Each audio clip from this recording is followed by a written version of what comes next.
All right, here is Chapter 21 Key Questions. Number 1. How did the Union react to its early losses in the Civil War?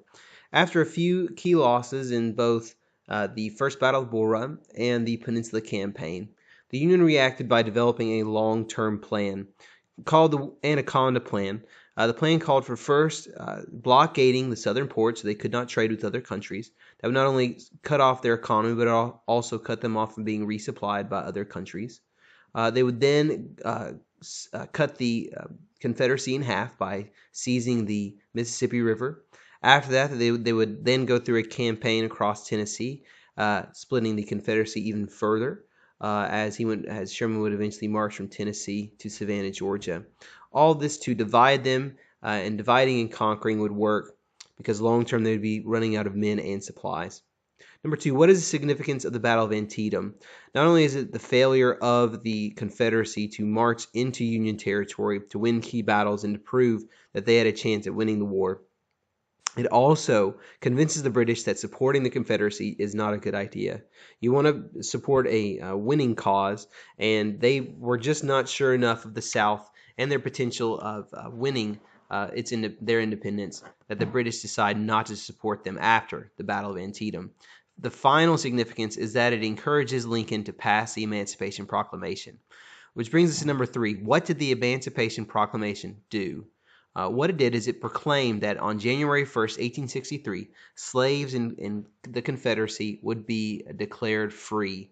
What it does not do, which is just as key, is it does not free slaves in states that Lincoln actually controlled. The reason being is if he freed slaves in states of the Union, then those states could potentially try to break apart and fight against him, and he needed as little division as possible.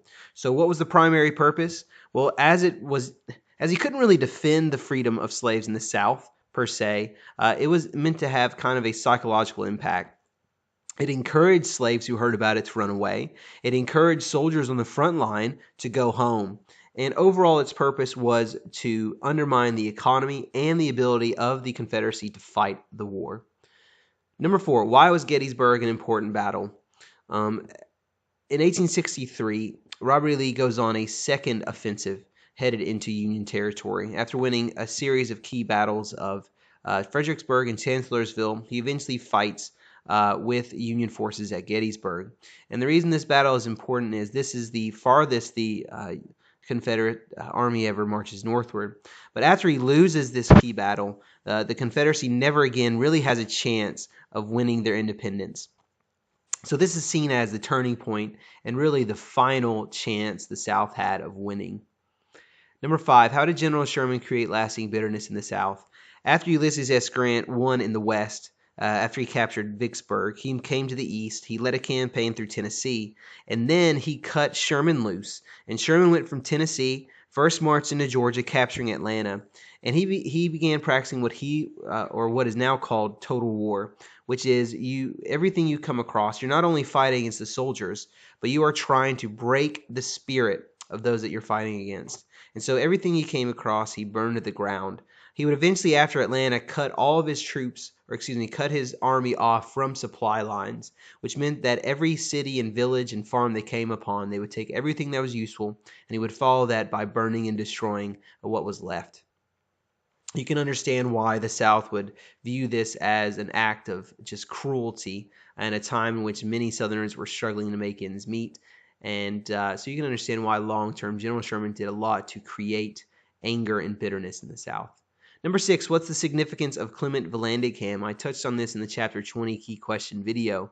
Clement Vallandigham is an outspoken congressman who claims that the war is immoral, that they need to quit fighting, that they need to just settle peace with a nation who doesn't want to be a part of them. Because he's so outspoken and begins undermining the support of the Civil War from the Union side, Abraham Lincoln and the government charge him with treasonable utterances. He's found guilty, and he is exiled to the Confederacy. He leaves the Confederacy and goes up to Canada, where he would run for governorship, I believe, of Ohio. So what is the significance? This reinforces the idea that during wartime, the rights of Americans are restricted.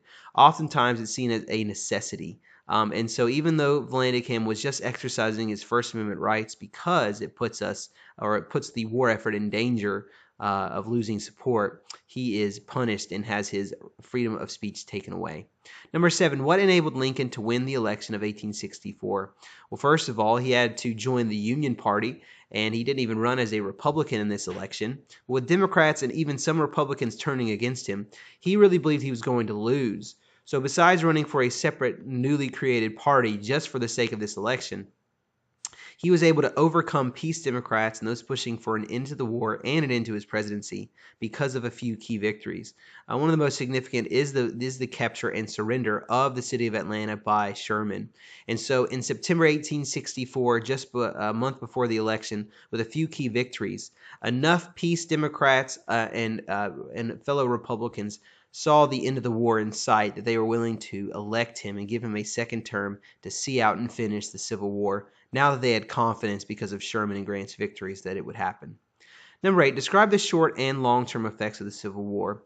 So after we see the end of the war and the surrender to Appomattox Courthouse, we have some short and long-term effects. Short-term effects, we have some economic issues on both sides. The South economy is destroyed, but the North sees long-term some great growth.